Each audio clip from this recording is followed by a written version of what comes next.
Namaskar Cambridgians. This is the second part of chapter 2 Is Matter Around Us Pure? Children, in our previous lecture we have studied about pure substances which are formed by similar kind of atoms or molecules.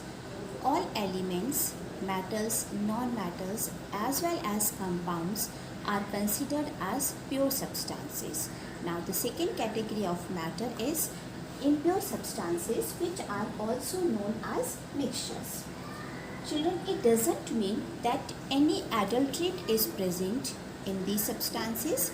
Actually, these are formed by mixing of two or more pure substances but not in a fixed ratio. It means when we mix two or more pure substances randomly or not in a fixed proportion, then we can say that mixtures are formed. Mixtures can be categorized into two categories: homogeneous mixture and heterogeneous mixture. Homogeneous, as its name indicates, that these are formed by the mixing of components, but components are uniformly mixed with each other. They are also known as solution, and the best example of solution is salt solution, sugar solution, alcohol in water, in which there is no demarcated boundaries of components, or we can say we are not able to identify which components are present by only viewing this one. For example, I have salt solution in which I mixed 5 gram of salt in this amount of water, and now children, it is not possible to tell just by viewing that salt is present in it or whether it is a plain water. So this is an example of solution. Now let us define solution. Solutions are homogeneous mixture, means components are completely dissolved, formed by two or more non-reacting components. Components should be non-reacting, because if components will react with each other, then they form compound which dissolve uniformly each other. It means they show similar physical property throughout the solution.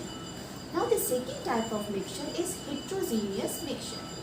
Heterogeneous, as its name already indicates, that they are non-uniform component or they don't have uniform components. They are further divided into two categories. First is colloids and second one is suspension. Example of colloids: blood, milk, starch solution, and suspension, muddy water. Here we have muddy water, means we dissolve some amount of scent in water. Now if we just left this solution undisturbed, scent will settle down at the bottom of the glass, and lighter particles which are present in scent, they will float over the surface of water. It means the composition is not uniform. Composition is not uniform, so it is called as heterogeneous solutions. Now here I used one word, components. On the basis of number of components, solutions may be of various type. One of the type is binary solution. Binary means they have two types of components. First is solute and second one is solvent. Solutions in which only two components are present are called as binary solutions. Now let us define solute. Substances which is to be dissolved in a given medium is called as solute, and solvent, substance in which solute is to be dissolved, means which behaves like a medium, is called as solvent.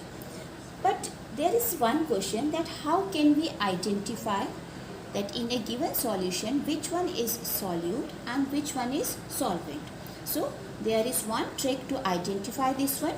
Solute is always less in amount, whereas solvent is always more in amount. For example, in this salt solution, if we dissolve 1 tablespoon of salt in water, so salt is less in amount, so salt behaves like a solute, and amount of water is more, so water behaves like a solvent. These types of solutions are called as binary solutions. Solutions can be prepared by mixing of two elements, two compounds, or even one element with one compound. Some examples of such binary compounds are when we mix element with element, iron plus carbon, it gives steel. When copper mixed with zinc, it gives brass. These two are examples of alloys, which are solutions. Second is when elements are mixed with compound, we can also form solutions. Oxygen dissolved in water and tincture iodine are examples of such solutions in which elements are dissolved in compound. Tincture iodine has some of the medicinal value in which iodine is mixed with alcohol. We can form solution by mixing of compound with compound. Examples are salt or sugar solution and alcohol in water. Amount of solute present in given amount of solvent is called as solubility. On the basis of amount of solute, solutions are categorized into three categories: saturated solution, unsaturated solution, and supersaturated solutions. Solutions in which no more amount of solute can be dissolved in given amount of solvent at given temperature are called as saturated solutions. Here we need to keep these two factors constant, means amount of solvent as well as temperature. It means at the same temperature and at the given amount of solvent, we are not able to dissolve more amount of solute. Then this type of solutions are called as saturated solutions. Now second category is unsaturated solutions. If more amount of solute can be dissolved in the given amount of solvent at the same temperature. Again, we will keep these two factors constant, means amount of solvent must be constant, fixed, and as well as temperature must be fixed. If we are able to dissolve more amount of solute in the given amount of solvent, then these are considered as unsaturated solution. Let us understand these two definitions with one of example. We have water, 100 ml of water in a beaker. Temperature is 25 degrees Celsius. Now, we try to dissolve 5 gram of salt in it. Continuous stirring, we are able to dissolve. Gradually, we will increase the amount of salt. We try to dissolve 5 more gram of salt in the same solution. If this amount of solute means salt is dissolved in same amount of water, then this is called as unsaturated solution. First situation, it is unsaturated. Second time, it is also again unsaturated solution. Gradually, continuously we increase the amount of salt, and let us assume that 20 gram of salt completely we dissolve in water. If we try to add more amount of salt in the same solution and if it remains undissolved, then this is called as saturated solution. It means maximum solubility of salt in 100 ml of water would be 20 gram. Whether it is possible to make a saturated solution into unsaturated ones again? Yes, children, this is possible. How? By increasing or decreasing the temperature, or by increasing or decreasing pressure. It means temperature and pressure, these are two factors which determines the solubility of any component or any solute in a given solvent. Amount of solute present in given amount of solvent at constant temperature is called as solubility. Formula of solubility is amount of solute divided by amount of solvent. As we know that solute may be present in three states of matter. It may be solid, it may be liquid, or in gaseous form. and temperature and pressure, they affects the solubility of any substance. So let us understand the relationship between temperature and pressure on these three states of matter and their solubility. If we talk about solubility of solids, then by increasing temperature, solubility of solids will also increases.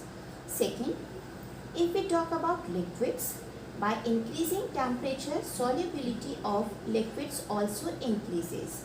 The reason is only that when we increase temperature, particles of solids and liquids, they get more kinetic energy, and when they get more kinetic energy, they hit solvent particles with more energy and easily dissolved in given solvent. But if we talk about gases, by increasing temperature, solubility of gases will decreases. Why? The reason is only that when we increase the temperature of gases, particles of gases move with more kinetic energy, and what happens when they will move with more kinetic energy? They will escape the surface of solvent. So their solubility will decreases. Now let us try to understand the effect of pressure on the solubility of all three states. If we talk about solids and liquids, there is no effect of pressure on solubility of these two states of matter.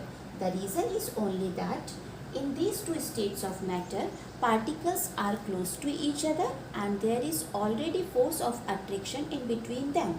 So pressure does not affect the solubility of solids as well as liquids. But gases solubility, it is affected by pressure.